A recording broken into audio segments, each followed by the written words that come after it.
Even ஒரு நாளைக்கு ரூ. 1 கம்மியாக ஸ்பெண்ட் பண்ணி உங்களால் 2,00,000 ரூபீஸ்க்கு ஆக்சிடென்ட் கவர் இன்சூரன்ஸ் எடுக்க முடியும் அப்படின்னா உங்களால் நம்ப முடியுதா? ஆமாங்க, உண்மைதான்.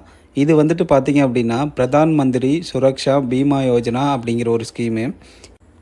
இந்த ஆக்சிடென்ட் கவர் தான் one of the lowest cost accident insurance schemes in India. இந்த பிரதான் மந்திரி சுரக்ஷா பீமா யோஜனா அப்படிங்கிற ஸ்கீமு கவர்மெண்ட்டால் ஆரம்பிக்கப்பட்ட ஒரு ஸ்கீம் தான். இதில் வந்து பார்த்திங்க அப்படின்னா ஏஜ் வந்துட்டு 18லேருந்து 70 இயர்ஸ்க்குள்ளே இருப்பாங்க இல்லையா, அவங்க இந்த கவரேஜை எடுத்துக்க முடியும்.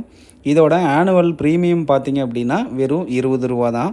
இந்த ரூ. 20க்கு உங்களோட accident coverage up to 2 lakhs வரைக்கும் உங்களால் இதில் எடுத்துக்க முடியும்.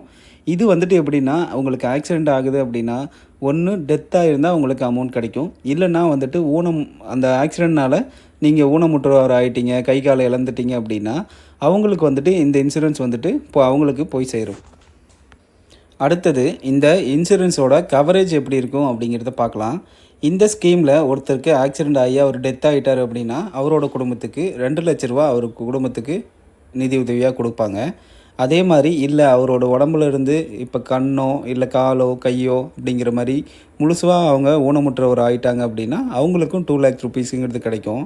சப்போஸ் அவர் வந்துட்டு ஆக்சிடெண்ட் ஆயிடுச்சு, இல்லை வந்துட்டு கை காலில் வந்துட்டு ஒரு கை ஒரு கால் இல்லை ஒரு கண் அப்படிங்கிற மாதிரி அடிபட்டு அவங்க ஊனமுற்றவர் ஆகிட்டாங்க அப்படின்னா அவங்களுக்கு வந்துட்டு பார்ட்டாக வந்துட்டு 1,00,000 ரூபீஸ் அவங்க குடும்பத்துக்கு கொடுப்பாங்க.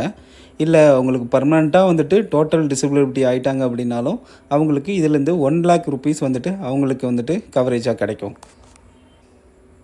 இந்த ஸ்கீம் பார்த்திங்க அப்படின்னா ஒன்லி வந்துட்டு ஆக்சிடெண்ட் ஆகி டெத்தோ இல்லை வந்துட்டு ஊனமுற்றோர் ஆகிறாங்க அப்படின்னா மட்டும்தான் அவங்களுக்கு இந்த ஸ்கீம் வந்துட்டு பெனிஃபிட்டாக இருக்கும். நார்மலாக உங்களுக்கு உடம்பு சரியில்லாமல் போகிறது இல்லை ஒரு டிசீஸ் வருது அப்படின்னா அதுக்கு இதுக்கு எந்த கிளைமும் கிடையாது.